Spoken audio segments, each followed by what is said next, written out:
Batuaê, Totô, é de Taçuê. Batuaê, de Taçuê, a Totô, é de Taçuê, a Totô, é de Taçuê, a Totô. Batuaê, Totô, é de Taçuê. Batuaê, Totô, é de Taçuê. Batuaê, de Taçuê, a Totô, Taçuê, a Totô, é de Taçuê, a Totô. Batuaê, é de Taçuê.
A palavra é sagrada, a memória é um caminho.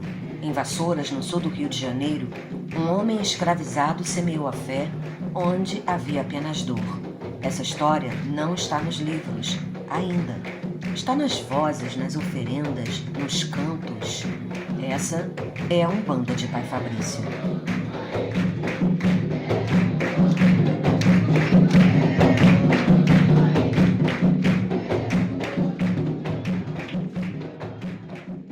Eu fui amparada por Pai Fabrício, que eu fiquei doente, uma doença que eu não sentia nada e sentia, porque começava a gritar, não parava de gritar. Eu cheguei nos pés do Pai Fabrício e ele falou: esse tempo criança não via sessão. Foi a primeira a abrir a porta para as crianças entrar e ver, porque ele não deixava tomar parte, participar. Então, ele falou, ela tem que botar a roupa. Larguei tudo e fiquei com a Aparecida. Me casei aqui, ser casada aqui. Desde pequenininho eu ando na macumba. Até o seu pequenino me carregava no colo. Até o pequenino, que era tio da Joaquina, eu tinha maior respeito dele. E pior que quando eu cresci, vim pra cá, ele que me tomava a benção. Eu rezo o vento virado, rezo erisipela, espinha larreada. Quando eu falei para ele que eu cheguei, não tinha falado com ele não. Eu ia pegar um 38, ia fazer uma grande besteira na minha vida. Isso foi cortado, graças a Deus. Aí ele me disse: você não vai precisar dar tiro em ninguém. Vou chamar o Pai Fabrício só para te rezar. Você não vai precisar fazer nada disso. Então o Pai Fabrício me deu a força. Parece que foi até sua cachoeira nesse dia que trabalhou. Me deu a força e falou: tu vai para casa, não me pare em fundanga nenhum. E graças a Deus, estou até hoje, uns 46 anos por aí, batendo tabaco, né? Gostava muito. Eu já fui muito ajudada, tive câncer, me livrei do câncer, graças a Deus fiquei bem, né? Pedi muito aos santos, São Sebastião, aí fiquei, né? Aí participo sempre. A minha cura foi através da minha fé e através do Pai Fabrício, dos guias, entendeu? Eu pedi muito, né? Pedi muito, saía daqui já rezando, já entrava no meu banheiro para tomar banho, para ir para o hospital, rezando. Muita fé, entendeu? Aí eu tenho gratidão por isso, né? Estou sempre aqui agradecendo, às vezes está cantando os pontinhos, eu estou pedindo pela minha saúde, por tudo, para saúde da família, pedindo pela família, né? É isso aí. E hoje a casa tem um parabéns oficial que é uma autoria sua, né, Dina? É uma maneira que deu certo, né? Como é que foi isso? Fazia um aniversário da casa e aquilo veio na minha cabeça. Parabéns, parabéns.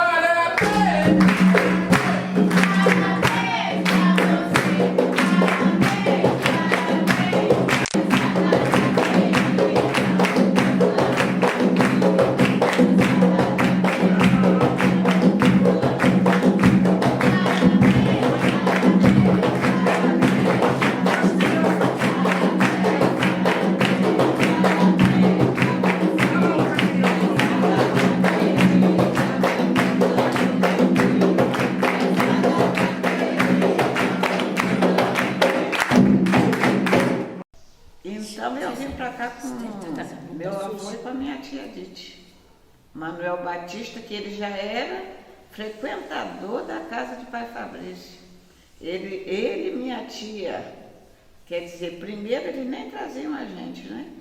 Era minha tia Júlia, que batizou os filhos dela todinho na mesa de Pai Fabrício. Todos os filhos são batizados aqui. Enquanto nós não, porque a gente morava na roça, né? A mamãe vinha sozinha.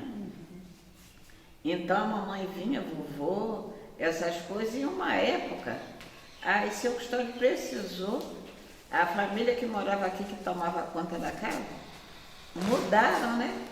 E aí ele convidou o vovô para vir para cá. Então, como eu morava com eles... Como era o nome do vovô? O vovô era Manuel Batista de Assis. E minha tia Judite Batista. Então aí veio eu para cá com eles com 7 anos de idade. E aí fomos vivendo, né? A gente já sabia, já acreditava em Pai Fabrício, porque nós vivíamos disso. Na roça você acreditava nos rezadores, a gente não precisava de remédio, de nada, porque a gente nem adoecia, né? Que tomava os chás, os sumos, então isso tudo. E quando a mamãe tinha alguma decisão, vinha aqui no Pai Fabrício para poder resolver. Era o Pai Fabrício que era tudo, era médico, era advogado, era tudo da família.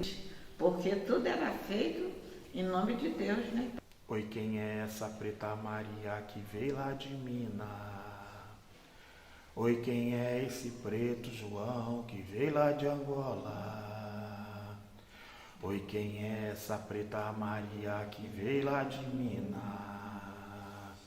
Oi, quem é esse preto João que veio lá de Angola? Meus filhos de Deus, Pai Fabrício pra vir me ajudar. Meus filhos de Deus, Pai Fabrício que é nosso guia. Oi, quem é essa preta Maria que veio lá de Minas? Oi, quem é esse preto João que veio lá de Angola? Oi, quem é essa preta Maria que veio lá de Minas? Oi, quem é esse preto João que veio lá de Angola? Meus filhos de Deus, Pai Fabrício pra vir me ajudar. Meus filhos de Deus, Pai Fabrício que é nosso guia.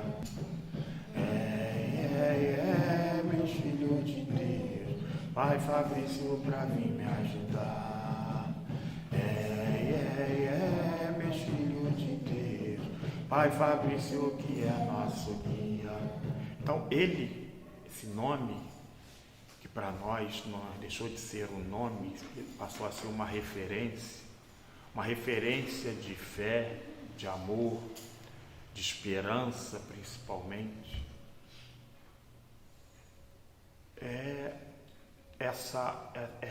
Esse universo que a gente vive. A nossa história, os nossos rituais vieram tudo assim através da oralidade. A história da nossa casa, a história dessa doutrina, tá? Que eu gosto de falar doutrina, não linha. Doutrina de Pai Fabrício, né? Começou com uma pessoa.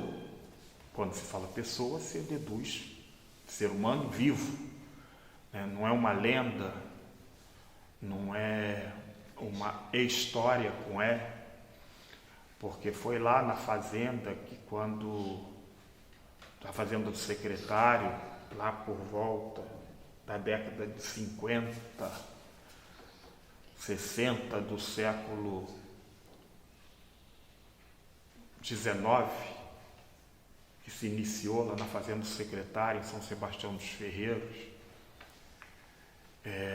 A nossa família, a família Caravana, ela tem uma origem do seu nascimento, surgimento, né, na Ilha de Malta. Não é portuguesa, como muitos talvez até achassem. Eles saíram da Ilha de Malta, pararam em Portugal, mais precisamente ali na província de Barcelos. Eram 3 irmãos, um ficou lá e 2 vieram para cá, que foi o João e o Luiz. Vieram para cá, foram direto, né, segundo o relato, para a área de Minas, pegando ali praticamente o sul de Minas, centro-sul de Minas. Aí dali foram, posteriormente, para Vassouras, para essa fazenda, que já pertencia à família, né, que eram todos ligados uns aos outros, os Caravanas e os Souza Duarte. Né, ali nós tínhamos essa ligação e eles foram para ali. E ali, o seu Luiz teve o filho dele, junto com a sua esposa, Dona Maria Cândida, nasceu o seu Custódio de Souza Caravana, aquele tá lá do bigode. Com 6 anos de idade, ele começou a manifestar nele a epilepsia, né, que na época era considerada uma enfermidade demoníaca e tal, cercado de muita ignorância, até porque a medicina naquela época não era avançada, então não existia diagnóstico. E assim ele foi tendo diversas crises, e em algumas dessas crises, um dos escravizados, que o nome dele batizado ficou como Fabricio, né? Presenciou, e como ele era um escravizado de casa, né? Era considerado ali o curandeiro que cuidava dos outros lá dentro da fazenda, pelo seu saber, né? Porque existem alguns relatos que diz que ele era de origem banto, e os bantos tinham muito essa característica do curandeirismo, né? Do conhecimento das ervas, das infusões, das poções, dos chás, dos banhos. E ele, vendo aquilo, ele chegou para a Dona Maria Cândida, falou com ela, e ela foi né? Mas naquela época a mulher não tinha voz ativa igual as mulheres de hoje têm. E ela perguntou diversas vezes ao seu Luiz, mas como existia aquele receio, ainda existia certa cautela, ele não autorizava. Mas em determinada ocasião, seu Custódio, meu avô, teve uma crise muito forte, muito forte. E aí ela foi em cima do seu Luiz, que era meu bisavô, de sangue, porque ele não tinha nada a ver com a religiosidade, era católico, eram católicos daqueles fervorosos, como a Europa inteira era na época. Vendo o desespero dela, concordou. E assim foi passado para o escravizado a autorização, e o escravizado exigiu, fez uma condição: eu curo, mas eu quero que permita, porque ele frequente a senzala para que eu possa passar e ele presenciar alguns rituais, aprender algumas coisas que nós sabemos, que nós fazemos, eu prepará-lo para ele poder entrar nas casas dos brancos também levando esse saber nosso sem que haja essa rejeição. Eu quero que ele me ajude a vender alguma coisa, que me ajude eu a ter sorte, a ganhar, porque Xangô é próspero. Xangô é um rei com um reinado muito próspero. Eu já vou fazer, até arrepiei minha careca. Eu vou cortar ele assim, ó, enviesado, ó. Agora eu quero fazer o amalá de Xangô. Como é que eu corto? É da mesma forma que o caruru. Cortei aqui, cortei aqui, cortei aqui. Cortei aqui, cortei. O caboclo usa guiné só porque a linhagem dele é de usar guiné. Não, porque cada erva tem uma utilidade determinada para o que é feito. Como eu falei do próprio picão preto. Tá? Tá? Ele é um contrafeitiço. E com isso foi passando os anos, veio a abolição, lá os escravizados, lá, segundo os relatos, essa fazenda era uma das que faziam ali o roteiro dos cafés, que pertenciam a um grupo de abolicionistas, então ali não existia a palavra escravidão, era todo em sistema de meeiros, né? Eles plantavam, também ganhavam dinheiro, que segundo lá os relatos, eles ajudavam a ir comprando alforria de outras fazendas, de outros escravizados, de outras fazendas que não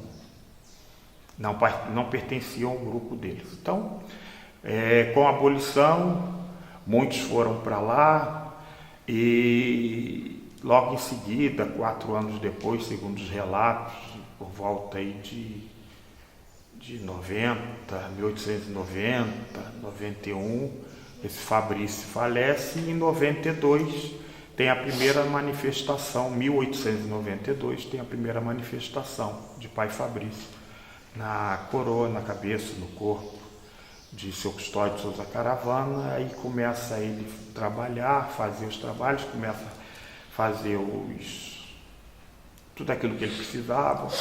E em algumas situações ele ficou conhecido como seu grumenta do Alto da Serra. Depois, posteriormente, já no início do novo século, com a ascensão das linhas de caboclo, foi denominado seu Odé Arranca-Toco para ele. Era Odé Arranca-Toco. E assim foi. Ele trabalhava lá de Vassouras, a Madureira, onde ele tinha as propriedades, parava aqui em Queimados para poder atender, e em 1914 ele vendo aqui o crescimento das pessoas dos arredores que vinham aqui para falar com eles, né, dos municípios aqui vizinhos, que na época era, na verdade, a maioria era tudo de Nova Iguaçu, porque só existia Nova Iguaçu, o município de Machambomba, e vinham todo mundo para cá. Na época as locomotivas já passava, e segundo também relatos de um dos genros de um dos maquinistas me contou, a locomotiva parava aqui, descia uma multidão para ir ali próximo ao centro de Queimados, perto da estação, para atendê-los. Aí em 1914 foi instalada aqui o que foi chamado de Terreiro de São Sebastião, Cabana de Pai Fabrício. E começou aí a nossa casa. E com o passar dos anos, chega em 1939, seu Custódio falece, seu Custódio Souza Caravana falece. De quê? É morte natural, né? Porque não teve acidente, não teve nada, e segundo sabemos, não houve diagnóstico de outra coisa.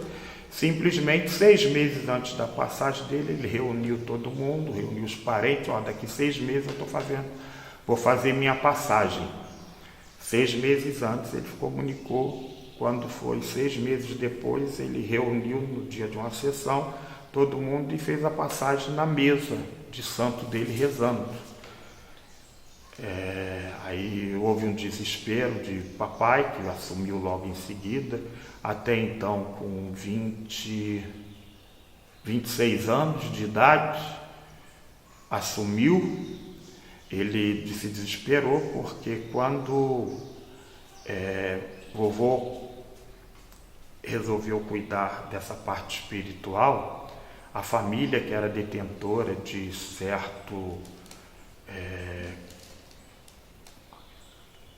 certa presença nos meios da aristocracia do Rio de Janeiro, então capital do Brasil, quando ele se aproximou mais desse lado, principalmente dos afrodescendentes, negros, né, dos pobres, uma boa parte da família rompeu com ele, e ele não se preocupou, porque ele falou que ele queria continuar o legado que foi determinado para ele.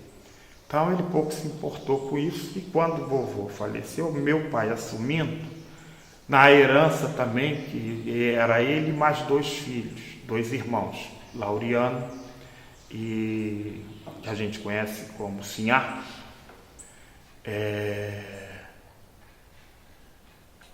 ficaram sabendo como é que era a herança. Papai só quis o que que cabia e que estava ligado a manter a tradição de Pai Fabrício, que era a mesa e os espaços que ele cultuava. E assim foi quando papai continuou. Aí também tinha um terreiro em Madureira, acho que é a rua, não sei se é a Rua Alice, alguma coisa assim. Em 41, quando teve a perseguição, né, a Umbanda, a Macumba carioca, porque naquela época não se falava Umbanda. Umbanda, começaram a falar mais esse termo Umbanda na década de 50, final da década de 50, 60 para cá. Até então era macumba para tudo que é lado, era macumba para lá, macumba para cá, macumba para lá, macumba para cá, macumba para lá.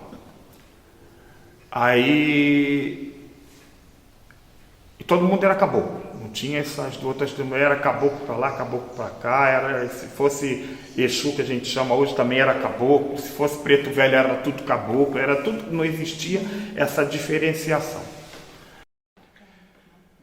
Aí em 41 ele foi preso, ficou lá quase 30 dias ou 30 dias preso por causa da perseguição religiosa.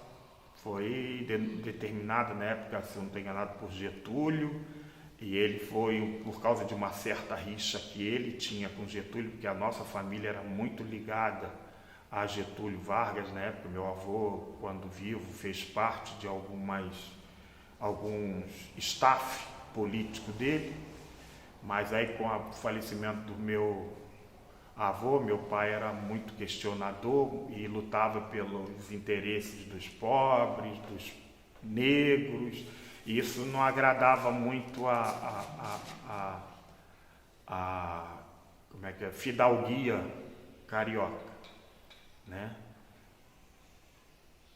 E com isso lá ele foi preso, foi passado vergonha. Aí quando ele saiu, ele fechou esse terreiro em Madureira e trouxe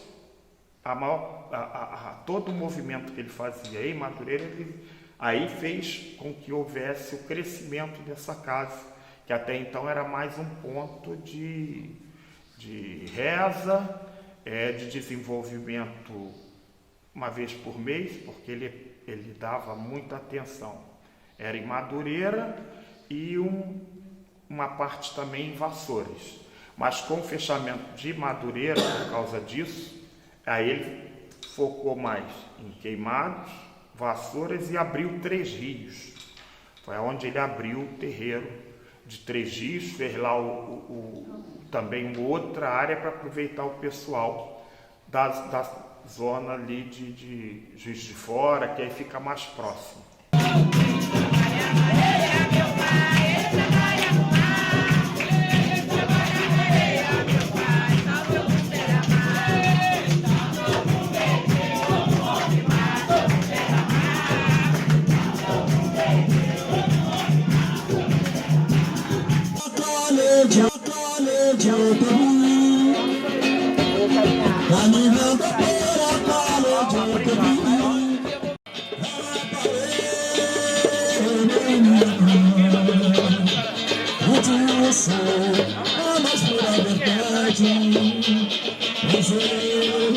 Só queria saber onde mora. Saudar o restante agora. Na casa de Exu tem macumba todo dia. Na casa de Exu tem macumba todo dia. Quem vem Santo Manifesto ganha. Quem vem Santo Manifesto, quem não tem via retria.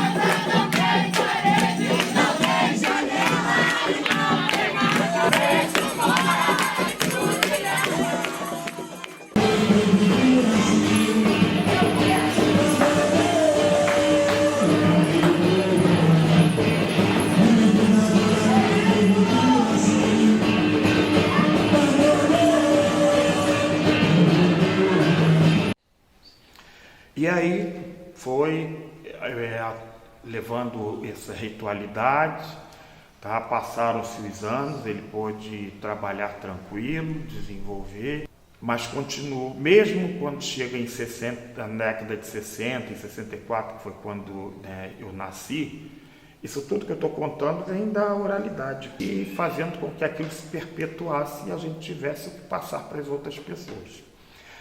Nessa década, quando foi iniciado aí o novo regime,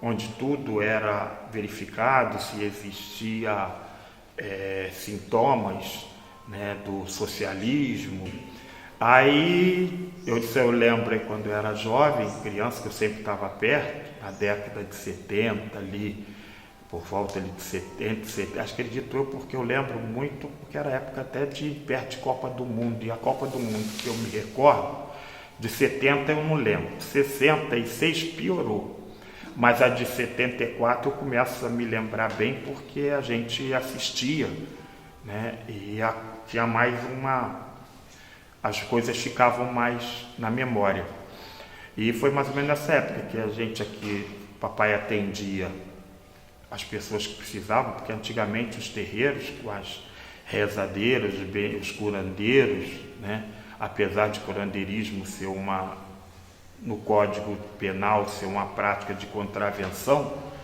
que já está em desuso, creio até que nos próximos anos isso vai mudar, porque até as igrejas estão fazendo curandeirismo, né, porque tem sessões de cura. Mas voltando, aí eu lembro, né, que aqui ele atendendo numa quinta-feira, mas eu lembro por ser uma quinta-feira, por quê? Porque na segunda-feira as consultas, ela tinha uma particularidade, que era a presença de uma das irmãs dele de coração, que era a dona Dedê. Ela estava aqui cedo. Nas quintas-feiras, não era sempre que ela estava. Então a gente tinha sim a presença de seu Fausto, e de seu Francisco aqui também, ele era passivo de estar, porque eles sempre estavam presentes. Então eu lembro que quando nesse dia ficou ajudando aqui seu Fausto, seu Francisco estava aqui fora, a entidade mandou o seu Fausto, que era meu padrinho, tinha um monte de padrinho, chamar esse seu Francisco para pedir a ele que ficasse no portão recepcionando, que vinha 2 moços de casaca recepcioná-los, dizendo que ele estava esperando eles para falar aqui. Nisso ele vai lá para fora, espera, de repente vem subindo 2 homens que até então, só fomos saber depois, que se tratavam de 2 oficiais da Marinha, da mesma farda que esse meu padrinho Francisco, que estavam vindo aqui justamente para verificar quem era e o que acontecia aqui, para poder se podia enquadrar papai mais uma vez, né? Aí quando chegou, só que dessa vez foi diferente, quando eles chegaram, esse meu padrinho falou: olha, vim aqui lhes receber, meu nome é esse, eu sou tal. Aí já se identificaram, entraram, a entidade quer falar com vocês. Aí se olharam, entraram, aí a entidade que estava, pai Fabrício, falou: aqui vocês não vão encontrar o que vocês vieram procurar, aqui vocês vão encontrar a solução para muitas coisas que vocês estão passando na vida, inclusive, moço, a sua esposa que está lá com câncer, está com isso, assim, o senhor vai pegar, vai levar o chazinho de tal, vai lá fazer para ela que ela vai curar, e o senhor não se preocupa com as dívidas que o senhor está tendo, não. Quem o senhor está devendo não vai lhe fazer mal nenhum, não. Vai tudo ficar resolvido e fica na paz. Aqui você pode olhar, aqui não tem nada que vocês estão procurando. Aqui tem isso que eu estou lhe falando.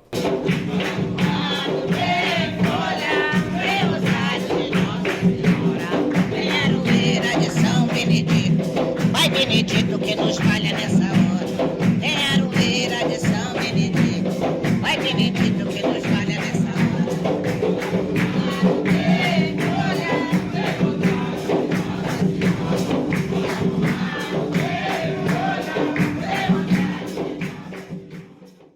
Vamos começar pela Umbanda. A Umbanda, com esse nome, começou, conhecida apesar de ser um nome de origem banto, né? Que é uma, eu não sei falar, não estou lembrado aqui, é uma evolução de um nome Bandão, né?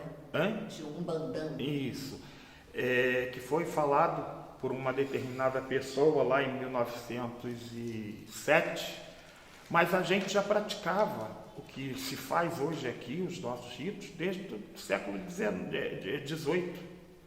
1800, lá, final de 1800, meu avô já fazia o que foi aprendizado através do escravizado. E aí meu pai deu sequência, e a gente vem fazendo isso, cuidando e fazendo todos esses rituais, todas essas coisas, com base nos aprendizados de um africano que foi passado em vida para a gente, não foi mediunizado, não foi espiritualizado, nem psicografado. Foi em vida como deveriam ser feitas cada coisa. Então a gente não fez cortes para a Umbanda que foi criada depois para modificar, pelo contrário, eu procuro trazer aquela originalidade que foi passada, né, das macumbas, que era macumba carioca, dos calunduns,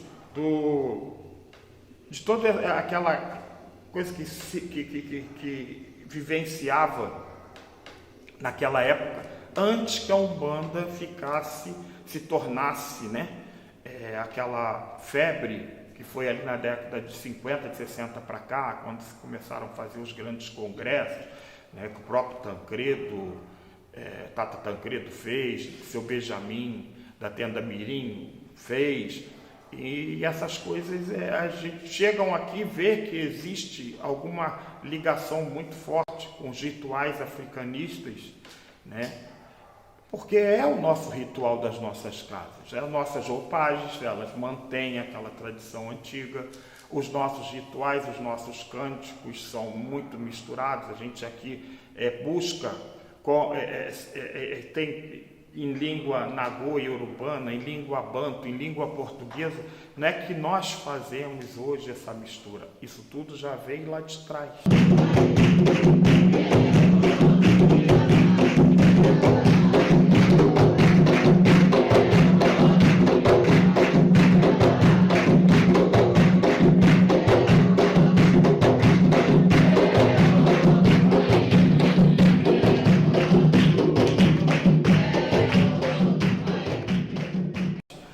porque cada um dava o que sabia e cada um cantava como entendia.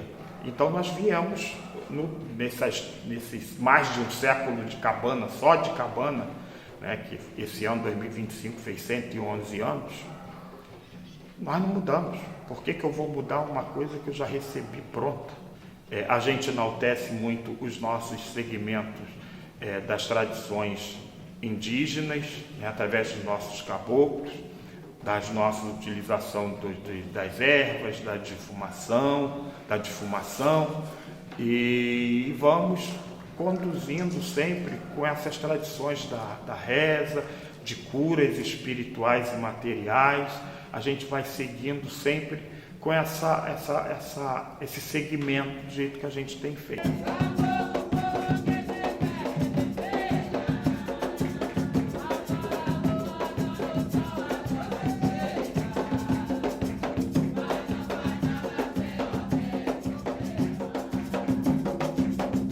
A nossa casa é essa, nosso ritual é esse, onde a gente cuida das nossas tradições religiosas, preservações culturais, através do jongo, do samba de roda, porque era assim que a gente aprendeu. Minha avó, por exemplo, Marieta, ela é da família lá que fundou, que administrou e que está lá até hoje, do Quilombo São José, na região de Valença. Está lá os Seabras, lá, Dona Marieta Seabra Caravana, que foi feito muito essa interligação. E nós continuamos tocando, seguindo, passando por essas linhas e buscando sempre a preservação.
Eu estou muito tocado de estar aqui. Vocês são minha família. Que eu encontrei outra vez. E cada um de vocês. Eu consigo ver a face dos meus ancestrais. In each one of you, I find the hope that one day we will be reconnected. E cada um de vocês, eu consigo ver a esperança e um dia iremos reconectar outra vez. This was a dream our ancestor had. Este foi um sonho que os nossos ancestrais tiveram.